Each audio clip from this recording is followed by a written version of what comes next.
Teoría y praxis. Emmanuel Kant. Se llama teoría a un conjunto de reglas, incluso de las prácticas, cuando estas reglas, como principios, son pensadas con cierta universalidad y además cuando son abstraídas del gran número de condiciones que sin embargo influyen necesariamente en su aplicación. En cambio, no se llama práctica a cualquier manejo, sino solo a esta efectuación de un fin que es el cambio, pensada como cumplimiento de ciertos principios de procedimiento representados en general. Aunque la teoría puede ser todo lo completa que se quiera, se sigue también entre la teoría y la práctica un miembro intermediario que haga el enlace y el pasaje de una a la otra, pues al concepto del entendimiento que contiene la regla se tiene que añadir un acto de facultad de juzgar por el que el práctico diferencie si el caso cae o no bajo la regla. Y como a la vez la facultad de juzgar no siempre se le pueden proporcionar reglas por las que ella tuviera que guiarse en la subsunción, pues esto iría al infinito. Podrá haber teóricos que jamás devengan prácticos en su vida porque carecen de la facultad de juzgar. Por ejemplo, médicos o juristas que han hecho buenos estudios pero que no saben cómo deben conducirse cuando tienen que dar un consejo. Pero incluso si existe esa disposición natural, puede ocurrir que haya un defecto en las premisas. Es decir, es posible que la teoría sea incompleta y que solo se complete mediante ensayos y experiencias todavía por hacer. Por lo que el médico al salir de la escuela, el agricultor o el financiero pueden y deben abstraer nuevas reglas a partir de esos ensayos y experiencias y completar su teoría. En este caso no es culpa de la teoría si esta es poca cosa para la práctica, sino de que hay poca teoría. La teoría que el hombre habría debido aprender a partir de la experiencia y que es la verdadera teoría, aunque aquel no fuese capaz de dársela por sí mismo, ni de exponerla sistemáticamente como un maestro, y que por tanto no la puede reclamar en nombre de médico teórico, de agricultor teórico, etc. En consecuencia, nadie puede decirse prácticamente versado en una ciencia y a la vez despreciar la teoría, pues así mostraría simplemente que es un ignorante en su oficio, en cuanto cree poder avanzar más de lo que le permitiría la teoría mediante ensayos y experiencias hechos a tientas, sin reunir ciertos principios que propiamente constituyen lo que se llama teoría, y sin haber pensado su tarea como un todo, el cual cuando se procede metódicamente se llama sistema. Sin embargo, es más tolerable ver que un ignorante considera que en su presunta práctica la teoría es inútil y superflua,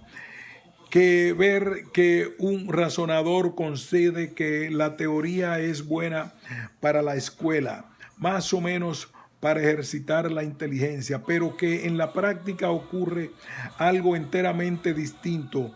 que cuando se pasa de la escuela al mundo, uno advierte que ha perseguido ideales vacíos y sueños filosóficos, En una palabra, que lo que es plausible en la teoría no tiene validez alguna para la práctica. Con frecuencia se expresa también esto así: esta o aquella proposición vale in tesi, pero no in hipótesis. Ahora bien, uno no haría más que reírse de un mecánico empírico o de un artillero que negaran el uno la mecánica general y el otro la teoría matemática del lanzamiento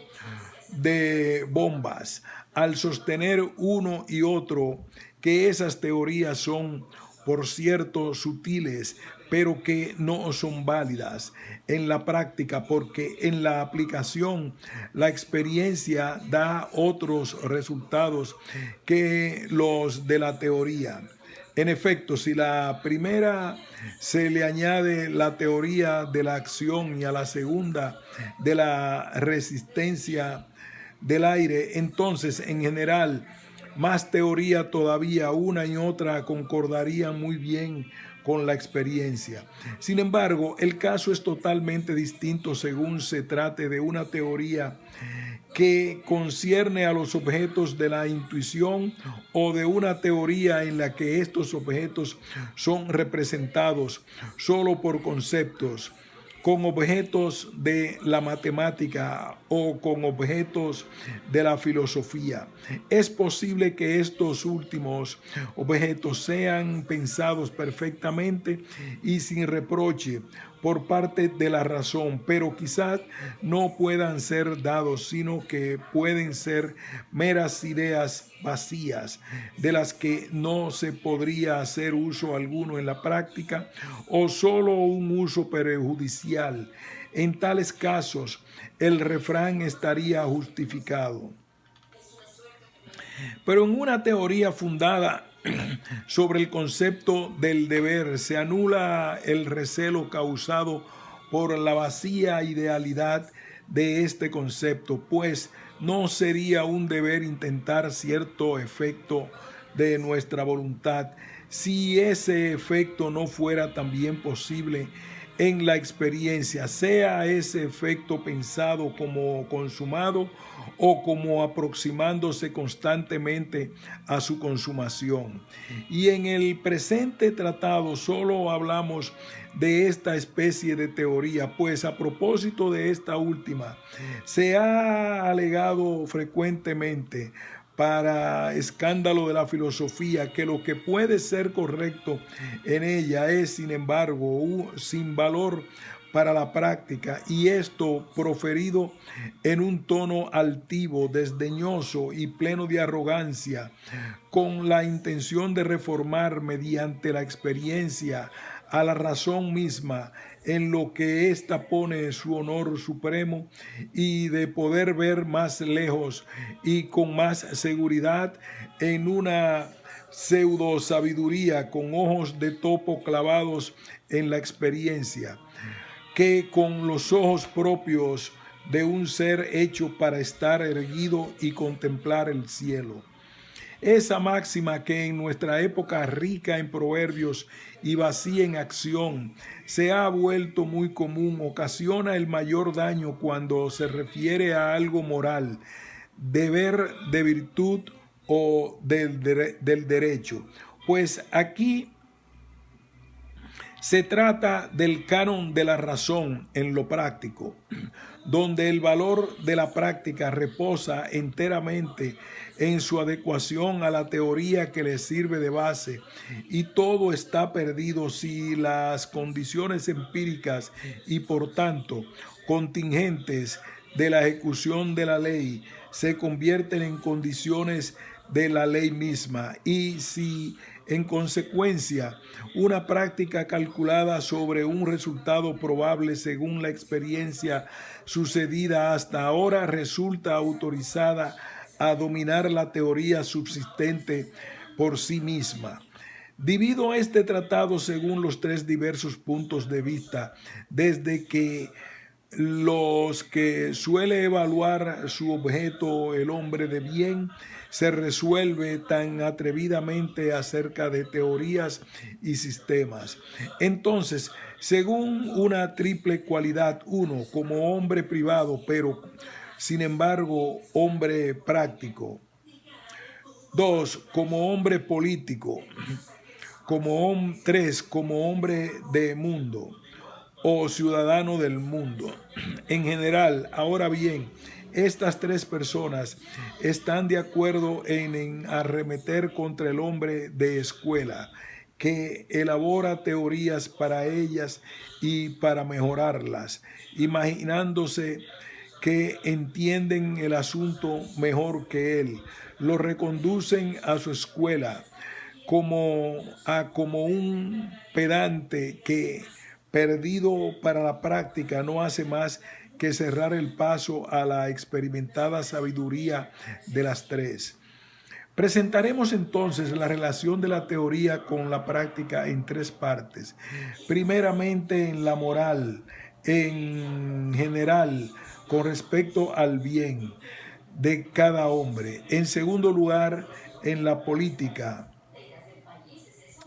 en relativamente el bien de los estados. En tercer lugar, desde un punto de vista cosmopolita, con respecto al bien del género humano en su totalidad y en cuanto este género humano está comprendido en el progreso a ese bien en la serie de generaciones de todos los tiempos futuros. Pero por razones que surgen del tratado mismo, los títulos de las partes serán expresados por la relación de la teoría con la práctica en la moral, en el derecho político y en el derecho internacional.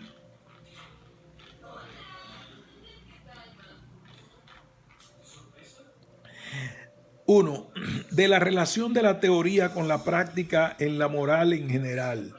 En respuesta a algunas objeciones del señor profesor Garvey. Antes de llegar al punto que está propiamente en litigio acerca de aquello que en el uso de uno y el mismo concepto puede valer solamente para la teoría o la práctica, debo comparar mi teoría tal como la he expuesto en otra parte con la presentación que da el señor Garvey de ella para ver si nos entendemos. A. De modo provisional y en tanto introducción, he definido la moral como una ciencia que enseña no cómo debemos ser felices, sino cómo debemos ser dignos de la felicidad. En esto no he omitido señalar que no por ello el hombre debiera, en lo que concierne al cumplimiento del deber, renunciar a su fin natural, la felicidad. Pues el hombre no puede hacer esto, como tampoco lo puede hacer un ser finito, racional en general, pero sí tiene que hacer entera abstracción de esa consideración cuando sobreviene la orden del deber. De ningún modo tiene que hacer de esa consideración una condición del cumplimiento de la ley prescrita por la razón. Inclusive, en cuanto le sea posible, tiene que procurar conscientemente que en la determinación del deber no se mezclen inadvertidamente móviles surgidos de esa consideración. Y esto se logra en la medida en que se representa el deber ligado más bien con los sacrificios que cuesta su observación, la virtud, que con las ventajas que nos reporta, y esto para representarse la orden del deber en toda su autoridad, que requiere obediencia incondicionada, autosuficiente y no necesitada de ningún otro influjo. Ahora bien, esa mi tesis es expresada así por el señor Garvey. Yo habría afirmado que la observación de la ley moral, sin referencia alguna a la felicidad, es el único fin final del hombre, que tiene que ser considerada como el único fin del Creador. Según mi teoría, ni la moralidad del hombre por sí sola, ni la felicidad por sí sola, sino el supremo bien posible en el mundo, que consiste en la reunión y concordancia de ambas, es el único fin del Creador. B. Además, yo había señalado que ese concepto de deber no necesita poner como fundamentos fin particular alguno, sino que más bien suscita otro fin para la voluntad humana, a saber, el del contribuir con todo su poder al bien supremo posible en el mundo, la felicidad universal en el universo enlazada con la más pura moralidad y adecuada a esta última, lo cual, puesto que está en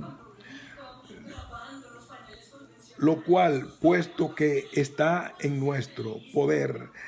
de un solo lado y no de ambos, impone a la razón desde el punto de vista práctico la creencia en un amo moral del mundo y en una vida futura. No es que por la suposición de ambas cosas el concepto de deber obtenga el primer lugar, firmeza y solidez. Esto es un fundamento seguro y la fuerza propia de un móvil, sino que solo en el ideal de la razón pura ese concepto obtiene un objeto. Pues en sí mismo el deber no es otra cosa que la limitación de la voluntad a la condición de la legislación universal hecha posible mediante una máxima admitida. Cualquiera sea el objeto o el fin de esa voluntad, por tanto también la felicidad, pero de ese objeto e incluso de todo fin que se puede tener, se hace en esto completa abstracción. Así, en la cuestión del principio de la moral, se puede omitir totalmente y dejar a un lado como episódica la doctrina del bien supremo como fin final de una voluntad determinada por la moral y conforme a sus leyes, como también se muestra en la continuación. Cuando se trata el punto propiamente litigioso, no se considera esta cuestión, sino solo la referida a la moral universal. B. El señor Garvey expresa esas tesis del siguiente modo: el virtuoso jamás puede ni debe desatender ese punto de vista, el de la propia felicidad, pues de lo contrario perdería completamente el camino que lleva al mundo invisible y a la convicción de la existencia de Dios y de la inmortalidad, convicción que, sin embargo, absolutamente necesaria, según esa teoría, para dar al sistema moral firmeza y solidez.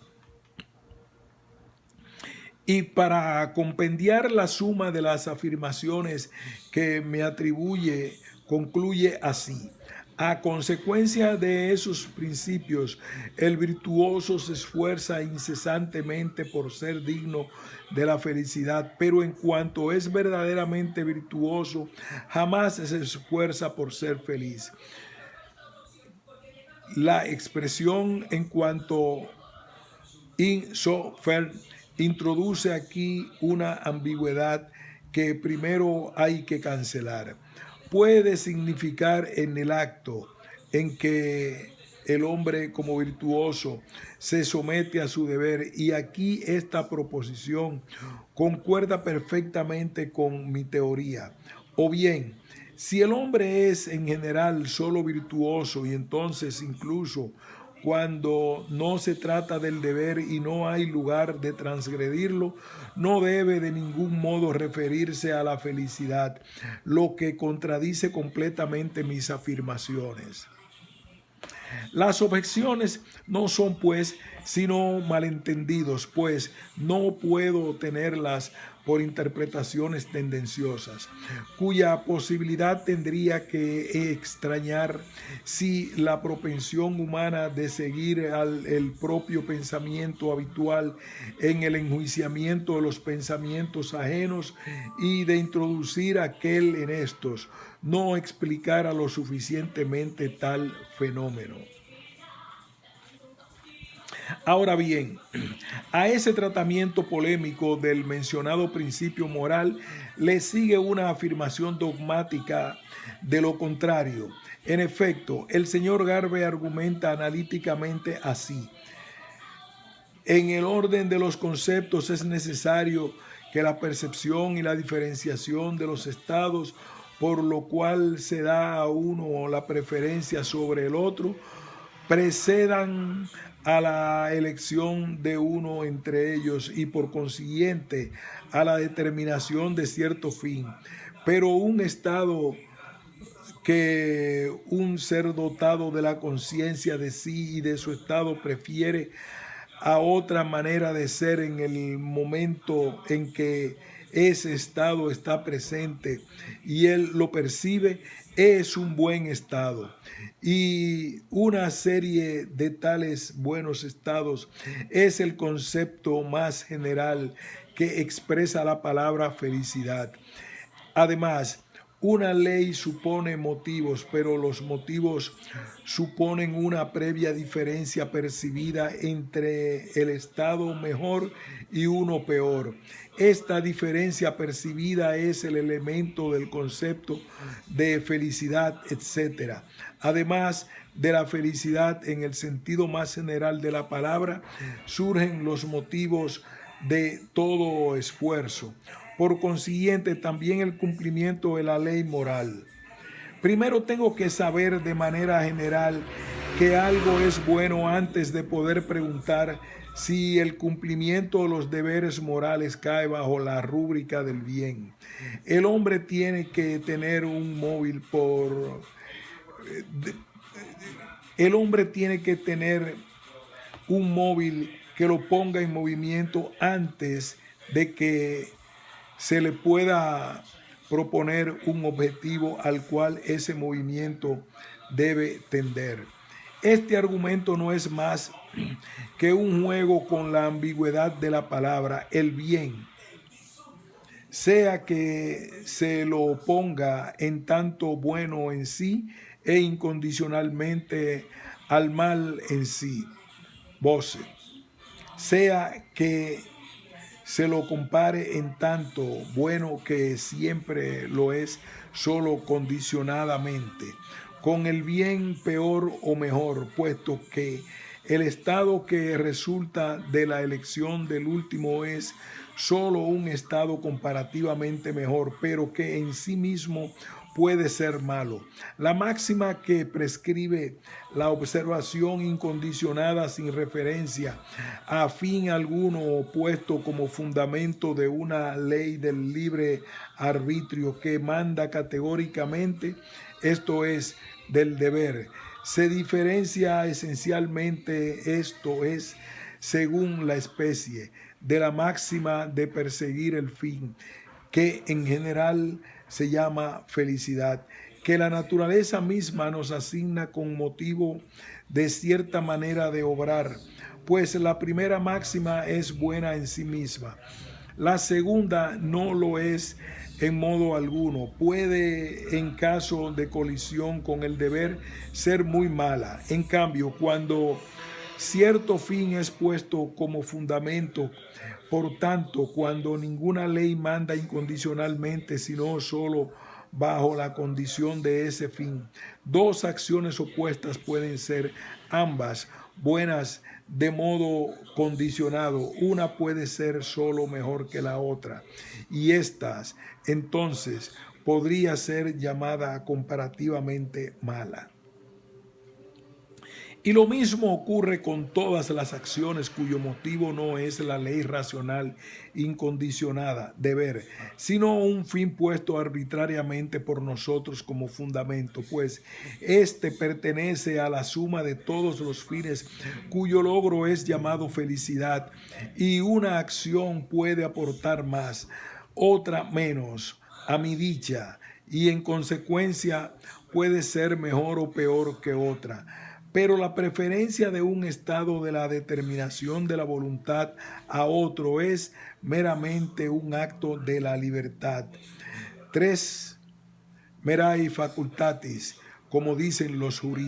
juristas, en el que de ningún modo se toma en consideración la cuestión de saber si esa determinación de la voluntad es en sí buena o mala, siendo entonces indiferente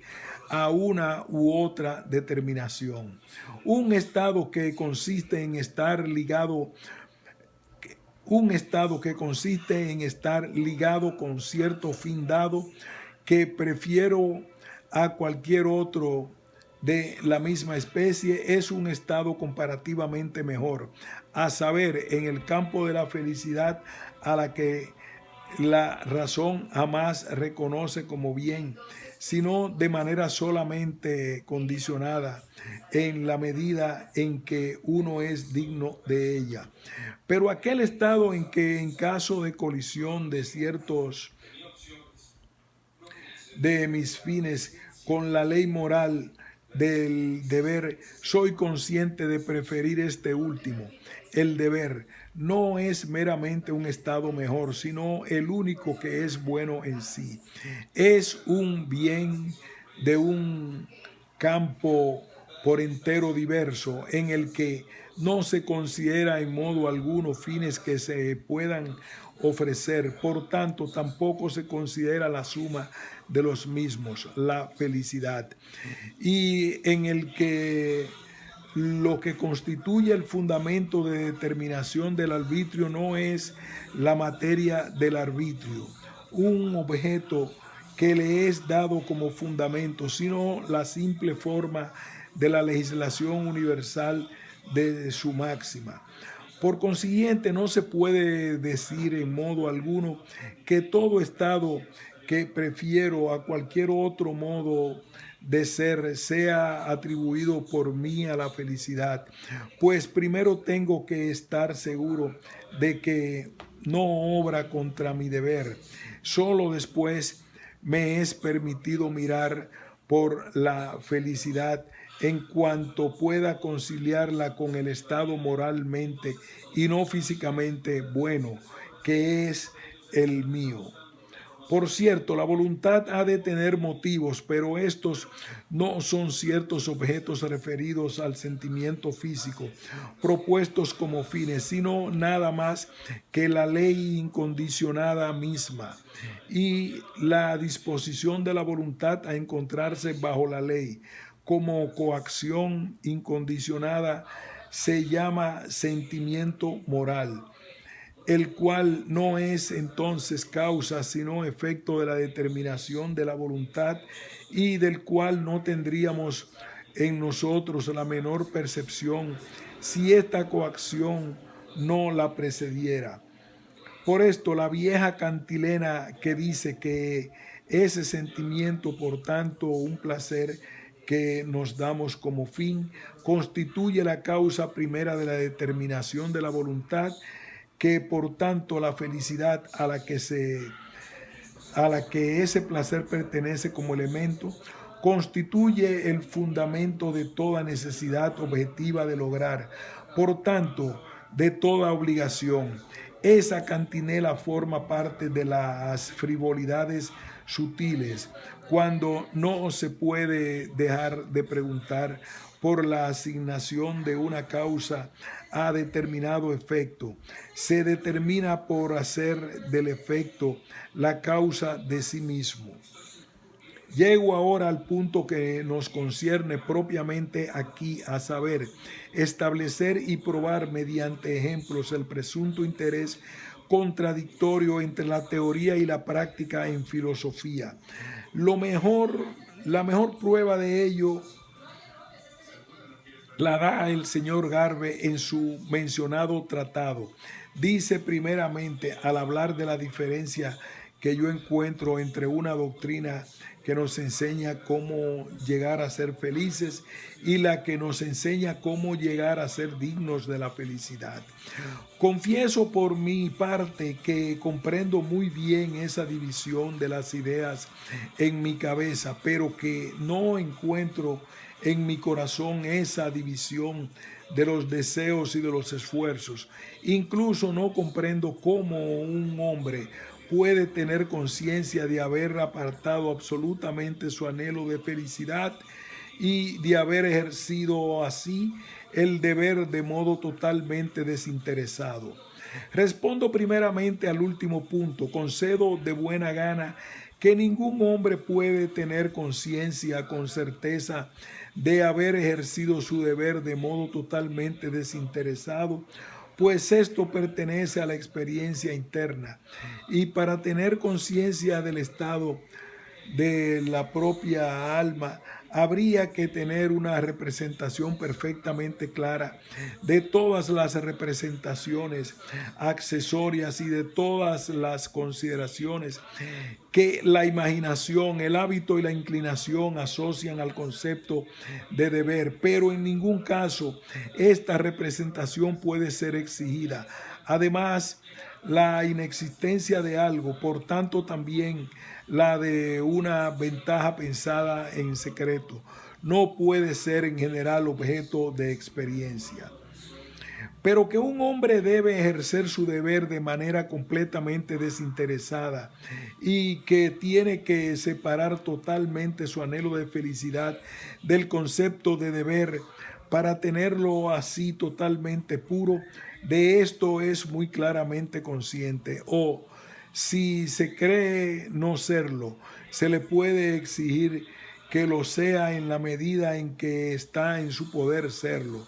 pues es justamente en esta pureza donde se ha de encontrar el verdadero valor de la moralidad, y el hombre tiene igualmente que poderlo. Quizás jamás un hombre haya podido ejercer de manera completamente desinteresada, sin mezcla de otros móviles, su deber reconocido y honrado por él. Quizás jamás haya uno que lo logre incluso con el mayor esfuerzo. Pero en la medida en que se puede percibirse a sí mismo por el más cuidadoso autoexamen, devenir consciente que no sólo de la ausencia de tales motivos concurrentes, sino más bien de su abnegación con respecto a muchos motivos que se contraponen a la idea de deber, por tanto a la máxima de tener a aquella pureza. De esto es capaz y esto es también suficiente para su observación del deber. En cambio, hacerse una máxima de favorecer el influjo de tales motivos con el pretexto de que la naturaleza humana no permite semejante pureza, lo que sin embargo el hombre no puede afirmar con certeza, es la muerte de toda moralidad. En lo que se refiere ahora a la breve confesión precedente del señor Garvey de no encontrar en su corazón aquella división propiamente separación, no tengo escrúpulo alguno en contradecirlo resueltamente en su autoacusación y en defender a su corazón contra su cabeza. Este hombre probo siempre encontró realmente esa división en su corazón, en las determinaciones de su voluntad, solo que esta división no quería concordar en su cabeza con los principios habituales de las explicaciones psicológicas que se fundan enteramente en el mecanismo de la necesidad natural, un beneficio de la especulación, y para comprender lo que es incomprensible, inexplicable, una posibilidad de imperativos categóricos tales como los del deber. Pero cuando el señor Garvey dice finalmente, tales sutiles diferencias de las ideas se oscurecen ya cuando reflexionamos sobre los objetos particulares, pero se pierden totalmente cuando se trata de la acción y se debe aplicarlas a los deseos y a las intenciones cuando más simple, rápido y despojado de claras representaciones en el pasado. Por él vamos de por el que vamos de la consideración de los motivos a la acción real. Menos posible es conocer de manera exacta y segura el peso determinado añadido por cada motivo para dirigir ese paso de tal modo y no de otro. Tengo que contradecirlo con alta y fervorosa voz. El concepto de deber en toda su pureza no solo es sin comparación más simple, más claro, más aprehensible y más natural para cada uno, para el uso práctico de cualquier otro motivo tomado de la felicidad o mezclado con ella y referido a ella, o lo que quiere siempre mucho arte y reflexión, sino que también en el juicio de la razón humana más común, si ese concepto se refiere solo a la misma y a la voluntad humana, separándola e incluso oponiéndola a ese motivo de la felicidad, es un motivo más poderoso, más penetrante y más prometedor de éxito que todos los que salen del precedente principio interesado. Sea, por ejemplo, el siguiente caso: alguien retiene un bien que otro le ha confiado, depositum. El propietario ha muerto y sus herederos no saben ni pueden saber nada del asunto. Supongamos que le presentamos este caso a un niño de 8 o 9 años, agregando que el poseedor de ese depósito experimenta en la misma época, sin su culpa, la ruina completa de su bienestar, que se ve rodeado por una familia, mujer e hijos, afligida, agobiada y por la miseria, y que puede salir al momento de esa indigencia apropiándose de ese depósito, que además es filántropo y caritativo, mientras que los herederos en cuestión son ricos, egoístas y en esto extremadamente exuberantes y despilfarradores, hasta tal punto que más valdría arrojar al mar ese suplemento a su fortuna. Y preguntemos ahora si en esas circunstancias sería lícito usar ese depósito en provecho propio. No es dudoso que el niño interrogado respondería no, y en vez de cualesquiera razones dirá simplemente es injusto, es decir, es contrario al deber. Nada más claro que esto, pero verdaderamente no en el sentido de que la restitución del depósito favorecería la propia felicidad, pues si nuestro hombre esperara la determinación de su decisión de una intención de felicidad, podría razonar así: si espontáneamente devuelves ese bien ajeno a sus verdaderos propietarios, probablemente te recompensarán por tu honradez, o si eso no ocurre, ganarás una extensa y buena fama que te puede ser muy provechosa. Pero todo esto es muy incierto. En cambio, muchas reflexiones surgen también. Si quisieras quedarte con lo que te ha sido confiado para salirte enseguida de esa estrecha situación, te volverías sospechoso al hacer un uso rápido de ese dinero. Lo demás se preguntarían cómo y por qué camino has podido mejorar tan pronto tu situación. Pero si quisieras hacer un uso lento del depósito, tu miseria crecería, sin embargo, hasta ser ya irremediable. Por consiguiente, la voluntad que se rige por la máxima de la felicidad oscila entre móviles acerca de lo que debe decidir, pues apunta al éxito y este es muy incierto. Hay que tener una buena cabeza para zafarse de la presión de las razones en pro y en contra y no engañarse en el balance. Por el contrario, cuando la voluntad se pregunta cuál es en este caso el deber, de ningún modo se turba acerca de la respuesta que ha de darse a sí mismo, sino que en el acto está segura de lo que tiene que hacer. Aún más, si el concepto de deber tiene que para ella algún valor, experimenta incluso un disgusto ante el solo aventurarse en el cálculo de las ventajas que podría procurarle su transgresión. Exactamente lo mismo que si en este caso tuviera aún la elección. Por tanto, que estas diferencias que como se acaba de mostrarlo, no son tan sutiles como lo pretende el señor Garvey, sino que están inscritas en el alma del hombre con los trazos más gruesos y legibles, se pierdan totalmente, como él dice, cuando se trata de la acción. He aquí lo que está contradicho por la experiencia de cada uno. No, por cierto, la experiencia que presenta a la historia de las máximas extraídas de tal o cual principio, pues esta historia prueba desgraciadamente que la mayoría de esas máximas provienen del egoísmo, sino la experiencia por solo puede ser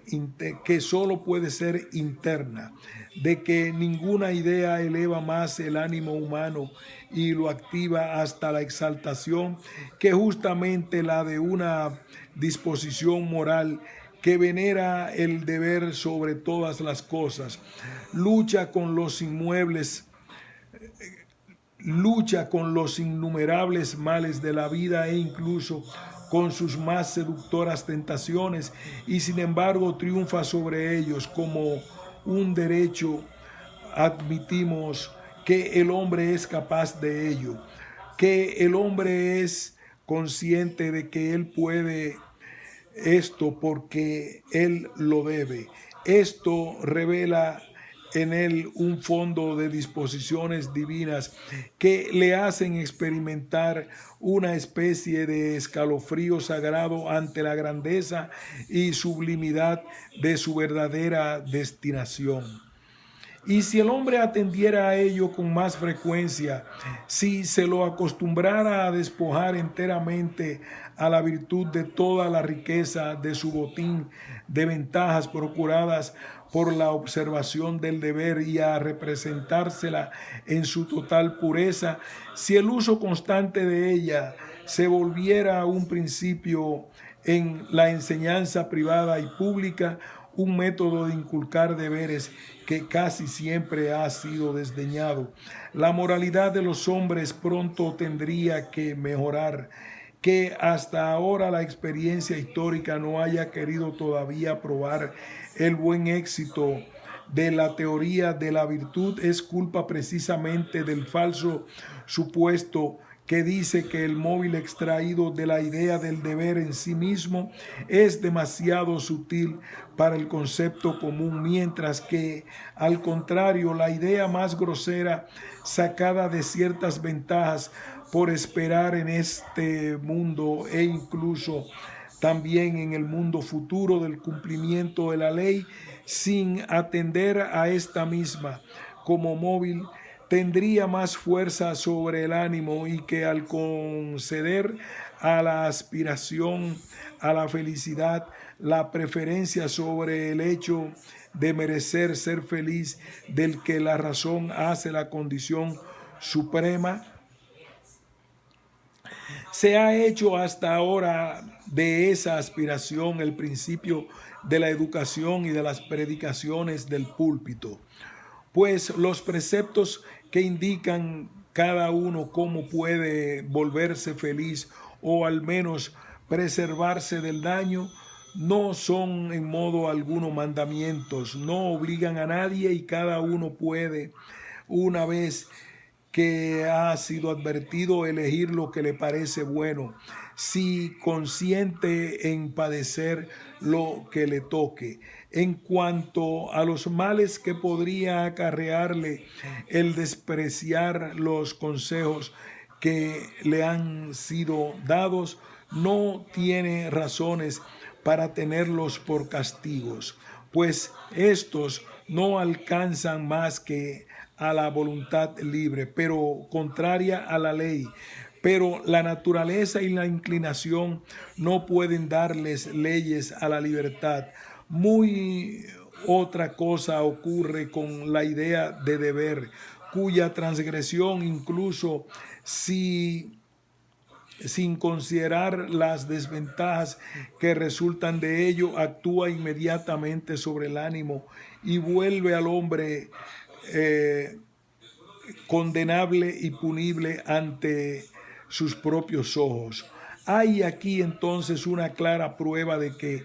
todo lo que en la moral es correcto para la teoría también tiene que valer para la práctica. En su cualidad de hombre, en tanto, ser sometido a ciertos deberes por su propia razón, cada uno es entonces un hombre práctico, y puesto que ciertos deberes por su propia razón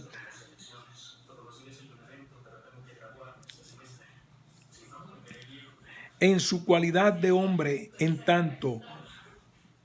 ser sometido a ciertos deberes por su propia razón, cada uno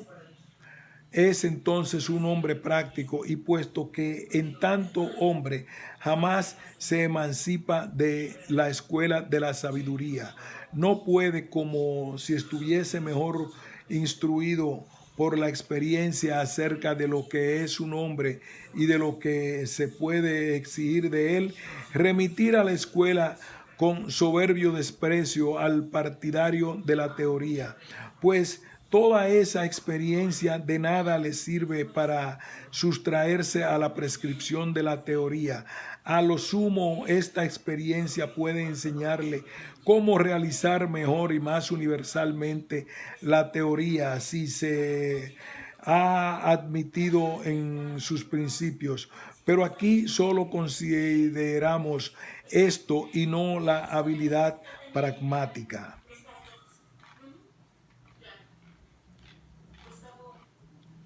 de la relación de la teoría con la práctica en el derecho político.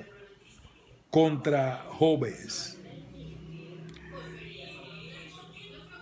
Este capítulo continuará más adelante.